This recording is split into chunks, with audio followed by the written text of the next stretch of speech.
সবাইকে স্বাগতম।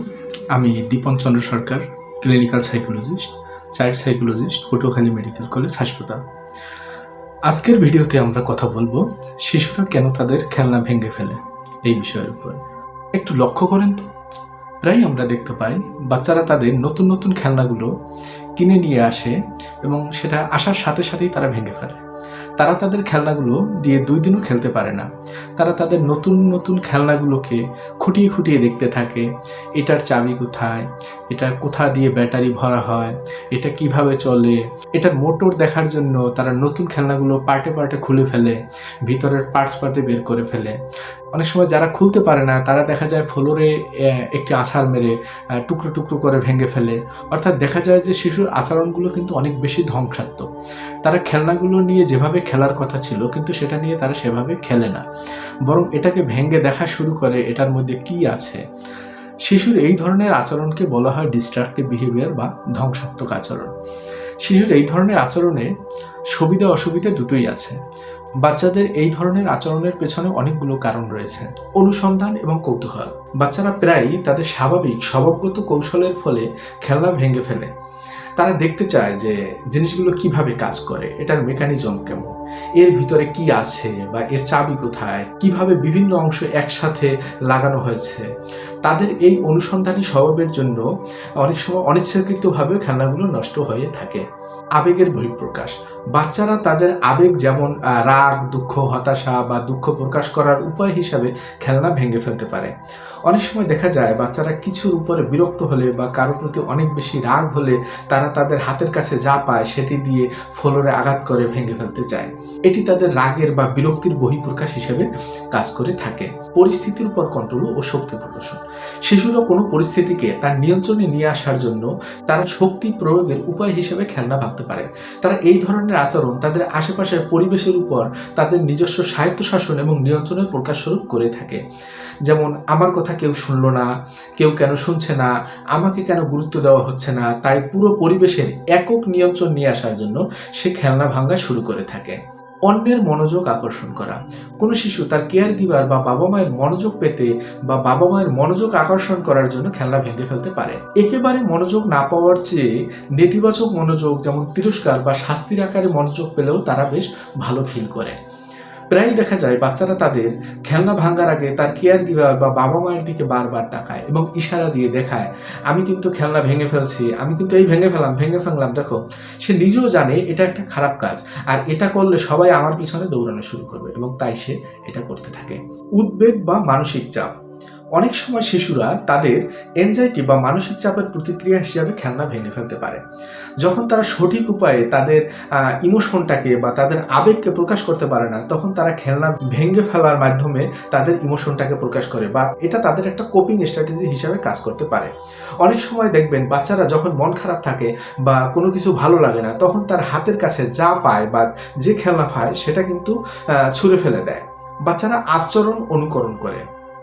বাচ্চারা প্রায়ই প্রাপ্তবয়স্কদের বা বড় ভাই বোনদের মধ্যে যে ধরনের আচরণ দেখে থাকে তারা কিন্তু হুবহু সে ধরনের আচরণ অনুকরণ করার চেষ্টা করে থাকে। যদি তারা অন্যকে জিনিসপত্র ভাঙচুর করতে দেখে তবে তারা তাদের খেলনাগুলির সাথে একই আচরণ অনুসরণ করে থাকে এবং তারা তাদের নিজেদের খেলনাগুলোও ভেঙে ফেলে। শিশুর বিকাশের মাইলফলক হিসাবে খেলনা ভেঙে ফেলা। কিছু বিকাশমূলক পর্যায়ে এসে শিশুরা তাদের নিজস্ব ক্ষমতা এবং সীমানা অন্বেষণ করতে শুরু করে। তারা খেলনার ভাঙার মাধ্যমে তারা কজ এবং এফেক্ট রিলেশনশিপটা দেখে। তারা দেখে কি করলে কি হয়। তারা তাদের খেলনা ভেঙে ফেলার মাধ্যমে তারা আশেপাশের মানুষ বা তার বাবা মা তার প্রতি কেমন প্রতিক্রিয়া দেখায়, বা অনেক সময় দেখা যায় তার বাবা মা তাকে দৌড়ানি দেয় বা ধমক দেয় বা নিষেধ করে, এবং তার বাবা মার যে এই ধরনের প্রতিক্রিয়া এটা তারা অনেক বেশি এনজয় করে এবং তারা ওই একই কাজটা অনেক বেশি বারবার করতে থাকে। এডিএইচডি। কিছু ক্ষেত্রে এডিএইচডি আক্রান্ত শিশুরা অতিমাত্রায় চঞ্চল হতে পারে এবং তাদের আচরণকে তারা নিয়ন্ত্রণ করতে পারে না এবং তাদের অনেক বেশি অসুবিধা হয়। এর ফলে তাদের এই ইম্পালসিভনেসের জন্য তাদের খেলনা ভেঙে ফেলতে পারে। Sensory issue. কিছু কিছু ক্ষেত্রে শিশুর সেন্সরি ইস্যু থাকতে পারে। সেন্সরি প্রসেসিংয়ে সমস্যাযুক্ত শিশুরা তাদের নির্দিষ্ট টেক্সচার বা খেলনার প্রতি অনেক বেশি অস্বস্তি থাকে।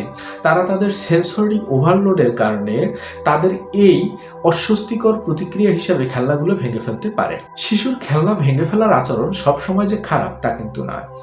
অনেক সময় এই ধরনের আচরণ থেকে ভালো কিছুও হতে পারে। বাচ্চারা এই ধরনের ধ্বংসাত্মক আচরণের মাধ্যমে কজ এফেক্ট রিলেশনশিপ দেখে থাকে। তারা তাদের মধ্যাকর্ষণ বল এবং পদার্থবিদ্যার বিভিন্ন বিষয় সম্পর্কে ধারণা লাভ করে থাকে। যদিও এটি সবসময় সহ্য করার মতো হয় না, তারপরেও বাবা মায়েদের এটা মনে রাখতে হবে যে শিশুর এই ধরনের আচরণের মাধ্যমে অনেক কিছু শিক্ষা লাভ করে থাকে। এটি তাদের শেখার জন্য অনেক বড় একটা সুযোগ। অনেক সময় শিশুকে ইচ্ছাকৃতভাবেই তাকে কোনো কিছু এলোমেলো করতে দিন, তাকে কোনো কিছু ভাঙতে দিন, তাদেরকে ঘর অগোছালো করতে দিন। এর ফলে তারা কোনো কিছুর প্রতি তাদের যে কৌতূহলটা আছে এই কৌতূহলটা মেটাতে তাদের সাহায্য করবে। তাদেরকে সব কিছু লণ্ডভণ্ড করতে দিন, তারা বিভিন্ন জিনিস নিয়ে ছুঁড়ে মারবে, ভেঙে ফেলবে। এর মাধ্যমে তারা অনেক কিছু এক্সপেরিমেন্ট করে থাকে। তাদের এই অগোছালো জিনিসগুলোকে সাথে সাথে গোছানো কখনোই শুরু করবেন না। এর ফলে তারা নতুন নতুন এক্সপেরিমেন্ট করার প্রতি আগ্রহ হারিয়ে ফেলবে। অনেক সময় তারা এটা ধারণা করতে পারে তারা যতই অগোছালো করুক না কেন বাবা মা আবার তারা গুছিয়েই রাখবে। তারা বাবা মাকে এটা টুলস হিসেবে ব্যবহার করতে পারে গোছানোর জন্য। বাচ্চা কোনো কিছু এলোমেলো করলে বা ভাঙচুর করলে সেটা নিয়ে তার সাথে কথা বলুন, তার কাছে জানতে চান, সেটা নিয়ে প্রশ্ন করুন সে এটা কি করেছে বা এর মধ্যে কি কি আছে, তুমি এটা কি করেছো, এর মধ্যে কি কি আছে, তুমি এখান থেকে এটা দিয়ে কি করতে চাও বা তুমি এখান থেকে কি পাচ্ছ, এটা তোমার কাছে মিনিং কি সেটা জানার চেষ্টা করুন। আপনিও আপনার সন্তানের সাথে খেলায় অংশগ্রহণ করুন। তার হাতে কোনো একটা কাগজের টুকরো দিন, সেটা তাকে টুকরো টুকরো করতে বলুন। আপনিও তার সাথে কাগজ টুকরো টুকরো করুন এবং তাকে সাথে নিয়েই অনেক সময় তার যে অগোছালো যে কাগজের টুকরোগুলো সেটিকে গুছিয়ে রাখুন বা তাকে সাথে নিয়েই তার খেলনাগুলো গোছানোর চেষ্টা করুন এবং তাকে বলুন যে তুমিও আমাকে হেল্প করো। দেখবেন সেও এই বিষয়টা এনজয় করবে এবং সে আপনার সাথে খেলনাগুলো গুছিয়ে রাখবে। বাসায় বাচ্চার জন্য এমন একটা জায়গা নির্ধারণ করুন যেখানে তার পছন্দের খেলনাগুলো থাকবে বা তার পছন্দের জিনিসপত্রগুলো থাকবে।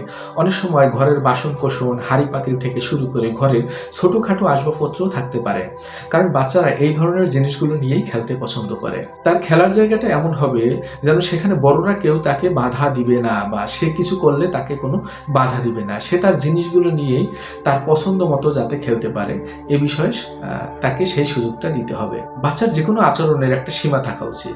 বাচ্চাকে সীমা নির্ধারণ করে দিন, তাকে একটি নির্দিষ্ট সীমা পর্যন্ত ডিস্ট্রাকটিভ বা ধ্বংসাত্মক খেলার অনুমতি দেন।